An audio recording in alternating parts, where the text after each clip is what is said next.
What's up mga kausap? My name is Kuya Gab.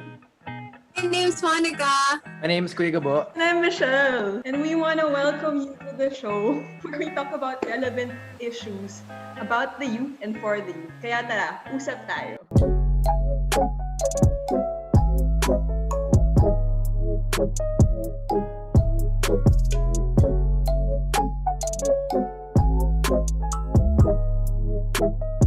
Okay guys, so for our last usap tayo for this year, ang pag-uusapan natin ngayon is yung 2020 natin. Kamusta ba yung year na to? You know, it's a pretty colorful year and I'm sure we have a lot of stories to tell. So tingnan natin ano ba yung mga pwede natin mapag-usapan ngayon. Pero for all of the viewers right now, baka pwede kayo mag-comment sa baba. Kamusta ba yung 2020 ninyo? Siguro one word lang, kahit one word. Describe nyo, how was your 2020? Some of us, not so good. Some of us, baka naka-move on ka na sa kung ano man yung challenges na nangyari this year. Pero yeah, we wanna hear from you. So comment nyo dyan sa baba. Okay? So, speaking of our 2020, okay, simulan na natin. And I'm sure ito, marami tayong kwento dito. Ako, December, marami dapat akong kwento dito.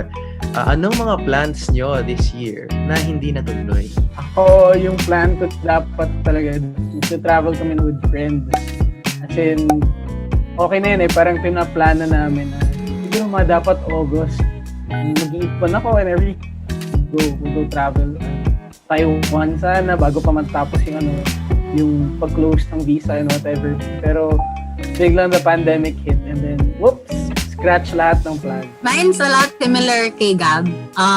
Actually kami lahat, teammates kami lahat, sila Michelle, sila Gab, sila Gabo. Tapos it's our yearly tradition to go up to Baguio sa December kasi mag-bonding kami. Kakain kaming marami, mag-picture taking, ganyan. Tapos may planning din, tapos yun. So parang nakapanibago na hindi natuloy yung Baguio trip namin. Ako looking back at 2020, I missed the small meetups with people. Kasi I'm not a fan of big gathering. I just missed all of the catching up with people, all of the random na kakain ng late na sa labas, maghahanap ng mga bagong restaurant na masarap, or bagong tatambayan, or bibisitahin na places. That's what got canceled for me. Yung mga small relationship building things na I wanted to do. Yun nga, kami din nagplan kami this year ng siblings ko. Noong October, dapat magko-Korea kami kasi from K-drama, ganun. Pero since hindi natuloy, na-cancel yung flight, hanggang K-drama na lang. So shout out dyan sa mga nanonood ng K-drama or startup. Anong team ba talaga kayo? Hindi. Team Han ako. Pero ayun, sobrang hindi naman ako sad. More of like, I know, trust ko naman si God sa plans niya. Pero wala lang, parang naisip ko lang yung joy sana of being with my family there. Naisip ko. Pero siguro next time na lang. Alam kong maraming ang plans na hindi natuloy. Pero for you guys, how would you rate yung year natin ngayong 2020? Siguro yung honest rating ko, medyo 6. Honestly, a lot of things could have gotten better. Naalala ko nung nag-set kami ng plans for 2020. Ito na, ayusin namin lahat. We're gonna do everything right for 2020. Lahat ng mistakes namin from 2019. From 2019. From 2019 to 2020 maayos. Biglang dumami yung makilala. Right. Parang ang daming adjustment and everything. Okay. Sa akin, pareho rin kay Gab. Nasa 6 din yung sa akin. I think this year, alam niyo yun, yung kada taon may blows na like, ang daming waves ng problems na dadating. Pero parang this year, parang for me, aside from like the pandemic and everything, parang ang daming adjustment, ang daming mistakes din. So mine's a 6.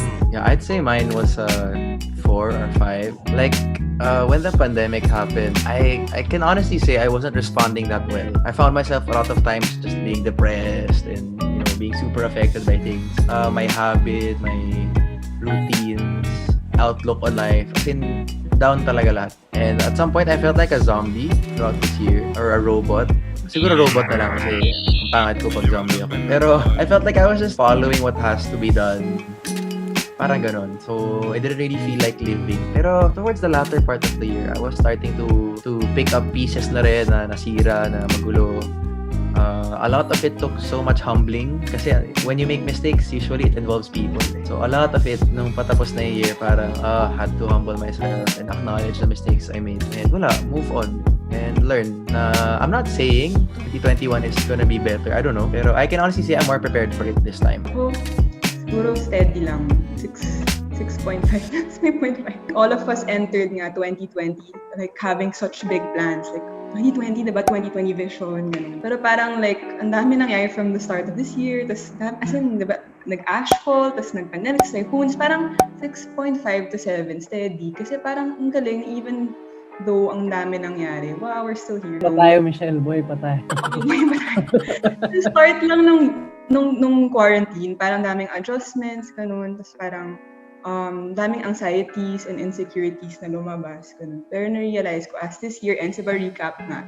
So, parang galing kasi like, we're still here, sustained. And I don't know, maybe some of you guys there feeling like you wish 2020 was different. Pero, I don't know, we're still here. So parang comment nyo naman dyan below if still here. So parang na-realize ko, I'm grateful despite what happened this year. Still give thanks. Yeah, maybe the viewers can also comment, no? What's your rating for your year?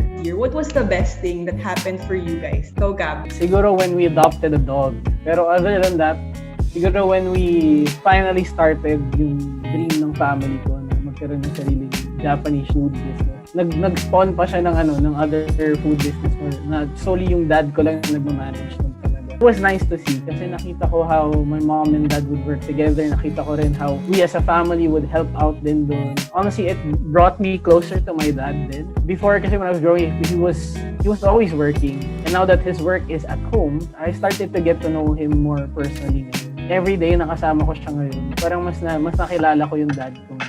Mine naman, nag-adopt kasi ako ng cat. So, to be honest, dati, as in, takot na takot talaga ako sa cats. Ayokong dumikit sa kanila, natatakot ako, ganyan. Pero sobrang achievement kasi there was a cat crying, as in baby kitten. Tapos ni-rescue namin siya, ganyan. Tapos it was up for adoption. Tapos I was posting about it, wanted to adopt, ganyan. Until we all fell in love with our cat. And aside from that, we also opened up a simple business ng family. Parang at first, parang ako, it was used para ma-unite kami together. Kasi we'd really sit down and talk about, okay, so how should we do this, ganyan. Also, sometimes there would be like miscoms or mga pagkakamali, ganyan. Yun. So, natuto lang kami how best to run the business together as a family. So, I think that was the best part. Nakakahiya yung answer ko compared to you guys kasi yours was more of for other people. For majority of my life, I feel like I've always been living for others. I've always been serving other people. Not that it's bad. I mean, we're called to serve each other, right? But like, I feel like I've always gone the extra mile to give myself to others. That one thing I lost was my creativity in my personal life. And one cool thing that happened to me this quarantine was I got more time. I mean, all of us got more time. So I got to allocate more time doing the things that I wanted to try doing for myself. They don't really involve other people. They're just me expressing myself in my own unique way. And it's pretty cool kasi I've been sharing it with my family and they know the stuff that I want to do. I've been studying lighting. So yeah, more time for myself and learning new things that I've always wanted to try doing. The creative side.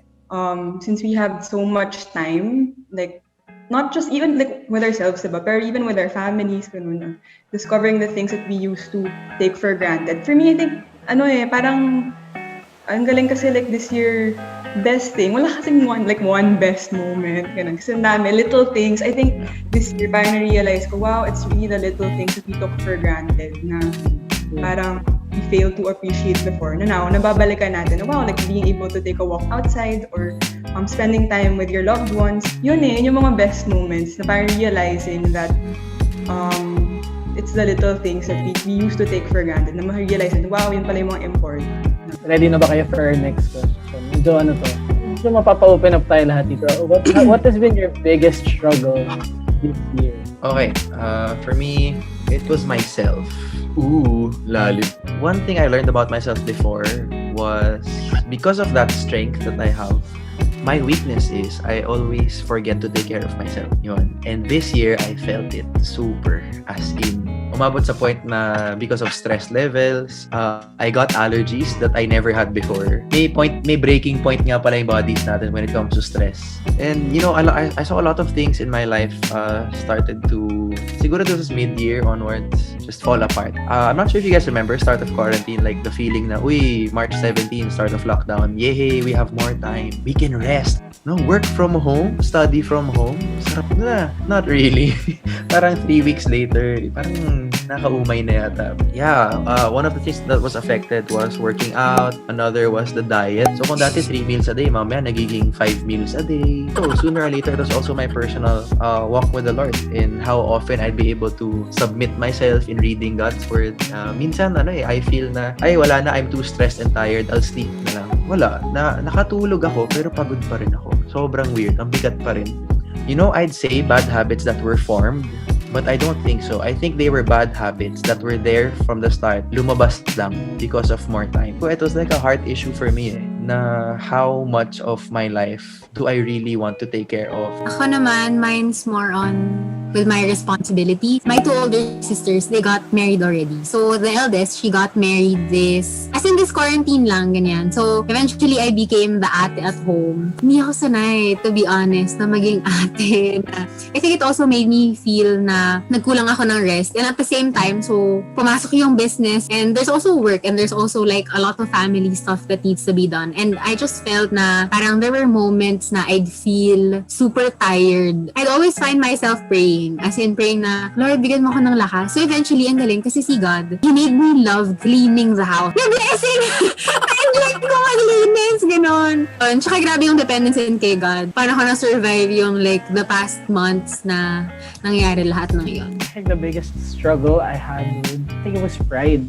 Specifically when it came to our finances. The reason why we started the business in the first place was because my dad lost his job. So, this whole year, walang work yung dad ko. Ako lang yung merong work. The reason why I say na naging pride siya in that, kasi naalala ko dati, I'd feel na parang secured yung family namin. Yung dad ko, he had a new car. Okay, well off naman kami. And then when we had to sell that car, yung pride ko parang nagka-crumble down na parang, Lord, you provided that car. Bakit kailangan mawala? Bakit walang job yung dad ko? Tapos parang dumadating na sa mind ko na it's so hard to handle all of this together. And it was such a huge struggle na God had to really humble me. Yung tipong naalala ko lang na He's my provider. He knows what I need. Pero I could really say na dami naming financial things that we need to fix. Pero never kami nagutom. There's always food on the fridge. I know that there's nothing to worry about. Early December. Tapos we suddenly had this huge order na wala na, tapos na. It can cover all of our bills. Yung mga na-delay na checks ng dad ko, suddenly pumasok na. Nakaka-encourage. Ako, I think the daily struggle of bangon na naman ako, yung routine, parang routine of feel ko like pabangon ako, umaga na naman, tapos gabi na naman. So yung struggles na to, I learned na it's important to open it up then to, not of course to the God, pero like also to people, like, and remind that I'm not alone, like, kumusta ba talaga tayo, ganun. So yun yung struggles, like, anxieties, insecurities, ganun. But then, naisip ko parang at the end, like, focusing too much on myself. Ayun. So, yun nga, yung struggle, self. Nalalabas yun sa relationships natin with other people. I pray you guys, you guys can also share, like, what your struggles are. Like, if you guys need someone to talk to, you guys can message this page. Of course, the ultimate naman, nakausap si God, ganun. Pero thankful then for even a community like this that we can talk to one another and be real.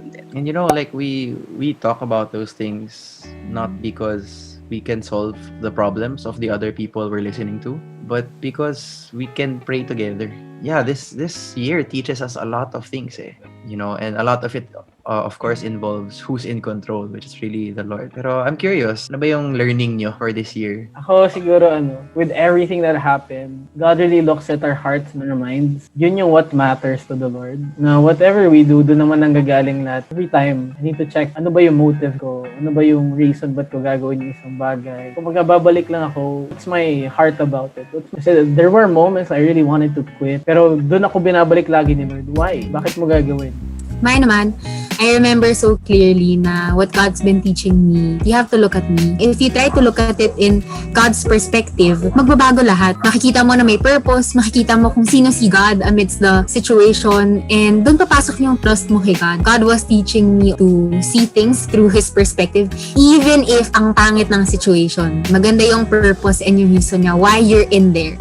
My greatest learning really is that God will do what He knows is best. My greatest realization about myself, knowing that is I always like to be in control. Personally, I got bothered throughout this year. There were so many things outside my control. I want to fix all the details. I want my life to be in this way. Yung na-imagine kong gagana. I just realized na no, God knows what He's doing. Every time I didn't submit to what God was allowing to happen. Yung alam niyo yung gumising ka na sa umaga, maaga ka nagising. Pinag-pray ko kagabi na, Lord, will you wake me up early tomorrow para makapag-spend time ako with you? True enough, gising ako ng maaga. Anong una kong binuksan? Ay, may bagong upload yung YouTuber na pina-follow. So, nasa kama ka lang, pinapanood ko lang. Parang, na-realize ko, whether it was my plan or not, God will do certain things in our life. And the question is, am I willing to lay down what I thought was right? Do I trust God enough na yung things na ginagawa niya ay willing akong gawin? Live and trust God one day at a time. Trusting God, getting to know Him more one day at a time. To be like who God wants me to be today. Am I really seeking Him today? Like, am I really loving the people around me today? And when ako sa verse na teach us, Lord, to number a day so that we would gain a heart of wisdom. Yeah, we could be living, pero like baka, yun nga, just going through the motions. We weren't really meant to really live purposefully each day. Don't be overwhelmed by what's to come or what has been, pero just really take it one day at a time. Loving God and loving others one day at a time. Parang ang naisip ko, alam mo yung when you need to refine something, it has to go through fire. Yeah. Para inisip ko, 2020 is like something that like everyone had to go through fire, different kinds of fire in life, whether that's ano man yan, ano man yung pinagdadaanan natin lang. Pero inisip ko lang for 2021 and beyond, di rin naman natin sure kung 2021 tapos na tong pandemic, diba? Pero one thing I'm sure of is that as these days continue, we're constantly being refined. And for 2021, ang na-encourage lang ako with is that all of us are gonna come out better than we used to be. Even beyond 2021 pa. Well, that's something I'm excited for. Now, for sure, the things that we learned and the things that we've experienced, lahat tayo nag-grow dun. Diba? Kasi we've been having these series of preachings all about the pandemic, all about going through pain and everything. God will never waste the hurts that we go through. Kasi I believe we're more prepared now for even what life is gonna throw at us for 2020. A lot of the struggles, if you think about it, a lot of the negative things of how we viewed 2020, if you think about it now, they were actually good opportunities. We just didn't see it that way during that time. I'm excited for 2021 kasi, well, sana maging sensitive tayo dun sa moments na yun, no? Na even if it doesn't make sense to you at that moment, we can rewire our thinking. Well, that's what I'm trying to do right now. Parang, don't panic, don't get so bothered agad. Pero what can you do instead if yan yung alam mo, if yan lang yung meron ka? For everyone who's viewing, I know this year wasn't easy, but there's a lot to learn. And we'd love to hear from you guys, what you guys learned as well. And we hope you guys enjoyed also yung mga previous conversations that we had dito sa Usap Tayo. And I'm sure next year we have so much more in store for you guys. I hope you guys are excited. So thank you for joining us in all of our episodes for this year. And request lang, baka pwede kayo mag-comment. Ano ba yung favorite memory nyo of 2020? Medyo magkakilala naman tayo lahat. And so you guys can also check out our pages sa Elevate Metro West, Facebook, or even YouTube. Like and subscribe na mga kausap. Kasi kung nagustuhan nyo to, we also have our online youth services every Saturday. It's open to all. You can invite your friends. Yeah, and that's the end of this year's Usap Tayo. So see you guys next year for more kwentuhans and more episodes. Happy New Year din! Thank you.